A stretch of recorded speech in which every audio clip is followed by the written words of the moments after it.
प्यारे विद्यार्थियों, आज हम पढ़ेंगे समस्त अनुबंध ठहराव होते हैं लेकिन सभी ठहराव अनुबंध नहीं होते। All contracts are agreements but all agreements are not contracts. इस कथन को कोई भी नकार नहीं सकता। इस कथन से एग्रीमेंट्स तथा कॉन्ट्रैक्ट्स के क्षेत्र को समझने में सहायता मिलेगी। इसके अलावा कॉन्ट्रैक्ट तथा एग्रीमेंट में अंतर करने के हिसाब से भी अत्यंत महत्वपूर्ण होगा। इसके अलावा इस कथन से अनुबंध एवं ठहराव का अर्थ विस्तारपूर्वक समझने का फिर से मौका मिलेगा। इस कथन को व्यापक रूप से समझने के लिए इसे हम दो भागों में बांट सकते हैं। ठीक है, इसको दो भागों में बांट सकते हैं। इसको समझाने का प्रयास इस प्रकार करेंगे जिससे कि अधिक अच्छे ढंग से इस कथन को एक्सटेंड किया जा सके। ठीक है, इसको दो भागों में बांटेंगे। जो पहला भाग होगा वो इस प्रकार होगा, ऑल कॉन्ट्रैक्ट्स आर एग्रीमेंट। और जो दूसरा जो सेंटेंस जो कथन होगा, all agreements are not contracts. अब इनको दोनों दो भागों में बांटने के बाद में हम प्रत्येक भाग का विस्तारपूर्वक अध्ययन करेंगे। तो पहला जो भाग है वो ये है, समस्त अनुबंध ठहराव होते हैं। All contracts are agreement. इस सेंटेंस की सत्यता को प्रमाण करने के लिए हमें ठहराव तथा अनुबंध की परिभाषाओं का अध्ययन करना होगा। जैसा कि हम सब जानते हैं कि ठहराव अनुबंध की आधारशिला है जिस पर अनुबंध के रूप में भव्य इमारत का निर्माण होता है। ठीक है, अब अनुबंध का अर्थ भारतीय अनुबंध अधिनियम की धारा 2E के अनुसार दे रखा है। 2E के अनुसार भारतीय अनुबंध का ठहराव का अर्थ, ओके, भारतीय अनुबंध अधिनियम की धारा 2E के अनुसार प्रत्येक वचन अथवा वचनों का प्रत्येक समूह जिसके वचन एक दूसरे के लिए प्रतिफल होते हैं, ठहराव कहलाते हैं। Every promise and every set of promises forming the consideration for each others is a agreement. ये ठहराव का अर्थ समझा। थोड़ा ठहराव का के अर्थ के ऊपर प्रकाश डाला गया है। इसी प्रकार भारतीय अनुबंध अधिनियम की धारा 2H के अनुसार, धारा 2 की सब धारा H के अनुसार प्रत्येक ऐसा ठहराव जो राज्य नियम द्वारा परिवर्तनीय हो अनुबंध कहलाता है। An agreement enforceable by law is a contract. इस परिभाषा से स्पष्ट होता है कि केवल वही ठहराव अनुबंध होता है या वही ठहराव अनुबंध बन सकता है जिसे राज्य नियम द्वारा परिवर्तनीय इन्फोर्सेबल करवाया जा सके। यदि किसी ठहराव को राज्य नियम द्वारा परिवर्तित नहीं करवाया जा सकता तो वह ठहराव सदैव ठहराव ही बना रहता है, अनुबंध कभी भी नहीं बन सकता। ठहराव तभी अनुबंध बनता है जब उसे राज्य नियम द्वारा परिवर्तित करवाया जा सकता है। इस प्रकार वैध अनुबंध के सभी आवश्यक तत्व एलिमेंट्स होने चाहिए, तब जाके ठहराव अनुबंध बन पाएगा। जिस प्रकार मछली का जीवन पानी पर निर्भर है, उसी प्रकार अनुबंध का आधार व जीवन ठहराव पर निर्भर है। यदि ठहराव नहीं है तो अनुबंध नहीं है। दूसरे शब्दों में हम आसानी से इस प्रकार समझ सकते हैं, जिस प्रकार भव्य इमारत के लिए नींव का होना अति आवश्यक है, उसी प्रकार अनुबंध के लिए ठहराव का होना अति आवश्यक है। अतः अनुबंध के लिए ठहराव की पूर्ण आवश्यकता होगी। ठहराव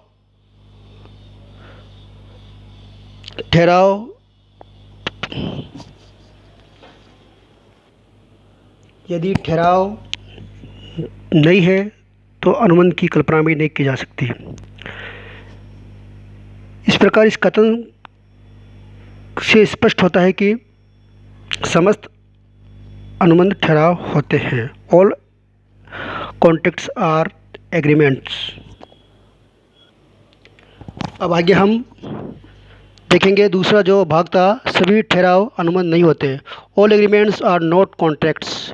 all agreements are not contracts. सभी ठहराव अनुबंध नहीं होते हैं, नहीं हो सकते। इसका मुख्य कारण ये है कि केवल वही ठहराव अनुबंध बन सकते हैं जिन्हें राज नियम द्वारा परिवर्तित करवाया जा सकता है। हमारे जीवन में कई ऐसे ठहराव भी होते हैं जिन्हें राज नियम द्वारा परिवर्तित नहीं करवाया जा सकता। उसका हम जिक्र करते हुए कौन कौन से ठहराव हैं जो राज नियम द्वारा परिवर्तित नहीं करवा सकता। वैसे तो बहुत सारे हैं, बुक्स वगैरह में बहुत सारे दे रखे हैं, लेकिन हम जो मुख्य जो ठहराव है उसके बारे में हम चर्चा करेंगे। तो सबसे पहले सामाजिक ठहराव, सोशल एग्रीमेंट। मनुष्य एक सामाजिक प्राणी है। वह समाज में रहते हुए कुछ ठहराव केवल मात्र सामाजिक संबंध स्थापित करने के उद्देश्य से करता है। इसको वैधानिक रूप से लागू करवाना उद्देश्य नहीं होता है। ऐसे ठहराव का निष्पादन परफॉर्मेंस राज नियम द्वारा ही नहीं करवाया जा सकता। ऐसे ठहराव केवल ठहराव ही बने रहते हैं। इसके आप देख सकते हो, जैसे दो दोस्त साथ घूमने जाने के वाले ठहराव, साथ शादी में जाने वाले ठहराव, या साथ साथ खेलने जाने वाला से ठहराव, या किसी एक दोस्त के द्वारा दूसरे दोस्त को भोजन पर आमंत्रित करने का ठहराव। ऐसे ठहराव सामाजिक ठहराव होते हैं जिनका उद्देश्य आपस में वैधानिक संबंध स्थापित करना नहीं होता है। इसका हम एग्जाम्पल के द्वारा समझ सकते हैं। जैसे राजीव ने संजीव को भोजन के लिए आमंत्रित किया। संजीव इस आमंत्रण को स्वीकार कर लेता है। यहाँ दोनों के बीच किसी प्रकार का कोई अनुबंध नहीं हुआ है, क्योंकि दोनों पक्षकार का उद्देश्य वैधानिक संबंध स्थापित करना नहीं है। Intention to create legal relation नहीं है। अगर intention to create legal relation नहीं है तो ये ठहराव अनुबंध नहीं बन सकता। दूसरा है पारिवारिक ठहराव, डोमेस्टिक एग्रीमेंट। परिवार में रहने वाले सदस्यों के बीच पारिवारिक विषयों के संबंध में होने वाले ठहराव ही पारिवारिक ठहराव कहलाते हैं। यदि किसी पारिवारिक ठहराव का उद्देश्य आपस में वैधानिक संबंध स्थापित करना हो तो ऐसे ठहराव वैध होंगे और अनुबंध बन जाएंगे। लेकिन यदि पारिवारिक ठहराव का उद्देश्य आपस में वैधानिक संबंध स्थापित करना नहीं है तो ऐसे ठहराव केवल ठहराव ही रहेंगे। इस प्रकार स्पष्ट है कि ये ठहराव क्या रहेंगे, ठहराव रहेंगे। जैसे पति द्वारा पत्नी को अपने सालगिरह पर खुशी से हार देने का प्रॉमिस करना, पति द्वारा पत्नी को सिनेमा दिखाने का ठहराव करना, या पिता द्वारा अपने पुत्र या पुत्री को जन्मदिन पर सोने का हार देना। ये सभी ठहराव ऐसे हैं जिनका उद्देश्य पक्षकारों के मध्य वैधानिक संबंध स्थापित करने का उद्देश्य नहीं होता। एग्जाम्पल के द्वारा इसको समझ सकते हैं। जैसे अमन और उसकी पत्नी अमिता। अमन की पत्नी अमिता को अमन शादी के वर्षगांठ पर सोने का हार देने का वचन देता है। या अमन और अमिता के बीच कोई अनुबंध नहीं है, क्योंकि इस ठहराव का करने का उद्देश्य आपस में वैधानिक संबंध स्थापित करना नहीं है। इस प्रकार अमिता द्वारा किसी प्रकार वैधानिक कार्रवाई नहीं कर सकेगी। अमन के खिलाफ किसी प्रकार से वैधानिक कार्रवाई करने का अधिकार नहीं होगा। फिर नेक्स्ट जो ठहराव है राजनीतिक ठहराव। राजनीतिक क्षेत्र में ऐसे ठहराव होते हैं जिनका उद्देश्य सदस्यों में आपस में वैधानिक संबंध स्थापित करना नहीं होता। ऐसे ठहराव राजनीतिक क्षेत्र में ऐसे ठहराव होते हैं जिनका उद्देश्य सदस्यों में आपस में वैधानिक संबंध स्थापित करना नहीं होता है, राजनीतिक ठहराव कहलाते हैं। ये भी अनुबंध का रूप धारण नहीं कर सकते।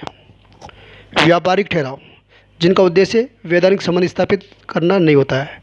Commercial agreements whose object is not a establish legal relations.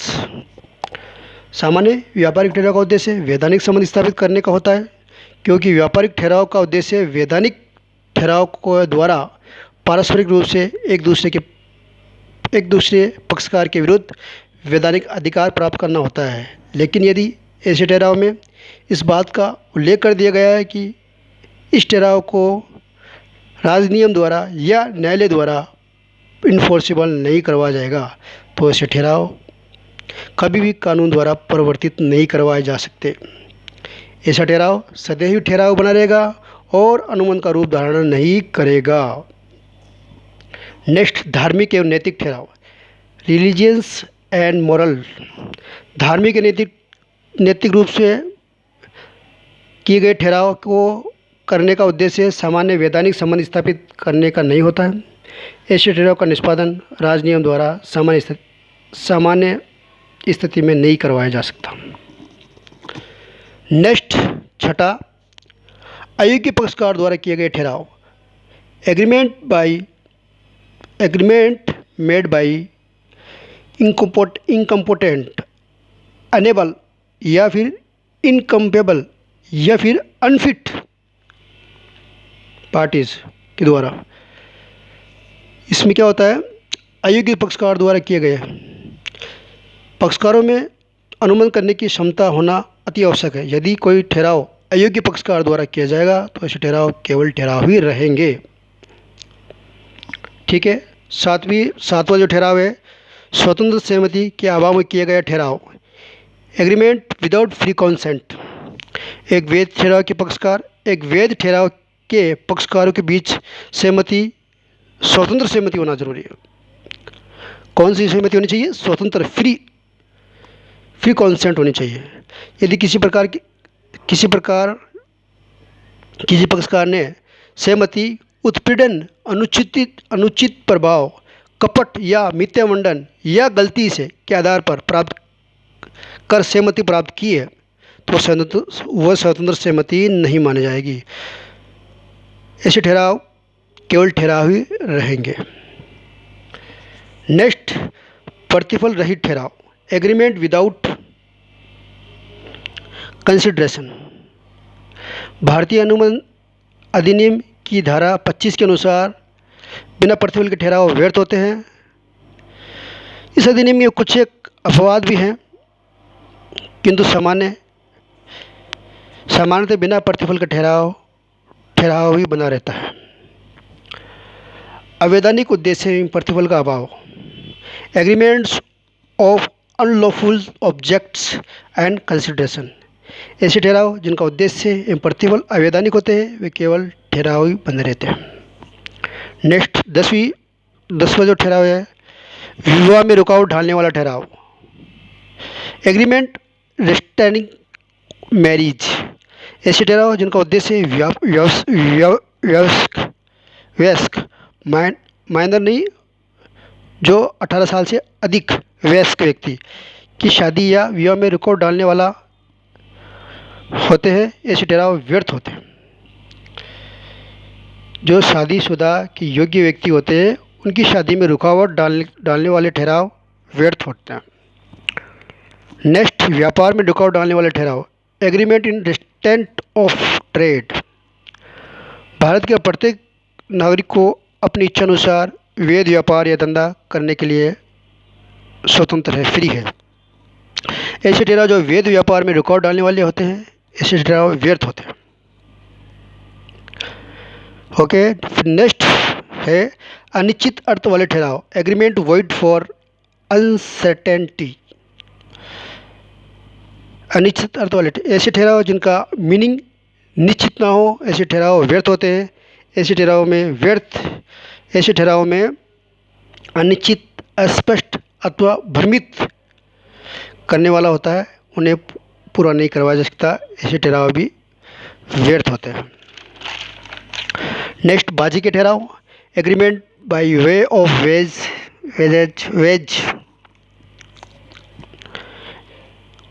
भारतीय अनुबंध अधिनियम की धारा 30 के अनुसार बाजी के ठहराव सदैव व्यर्थ होते हैं। बाजी के ठहराव के बारे में आगे वाले चैप्टर में हम जो ठहराव आएंगे उसके बाजी का ठहराव भी आएगा, उसके हम विस्तार पूर्वक अध्ययन करेंगे। असंभव घटना पर आधारित ठहराव, एग्रीमेंट्स कंटिजेंट्स। Agreements, contingents. यदि कोई ठहराव असंभव घटना के घटित होने पर निर्भर करता है तो यह ठहराव व्यर्थ होता है। फिर नेक्स्ट, असंभव कार्य करने के ठहराव, एग्रीमेंट्स टू डू इम्पॉसिबल। असंभव कार्य करने वाले सभी ठहराव व्यर्थ होते हैं। अब हम निष्कर्ष के रूप में या सारांश के रूप में, कंक्लूजन के रूप में हम कह सकते हैं कि जिन ठहरावों में वैध अनुबंध का लक्षण पाए जाते हैं केवल वही ठहराव अनुबंध बनते हैं। जिन ठहराव में वैध अनुबंध के लक्षण नहीं पाए जाते वे ठहराव केवल ठहराव ही रह जाते हैं।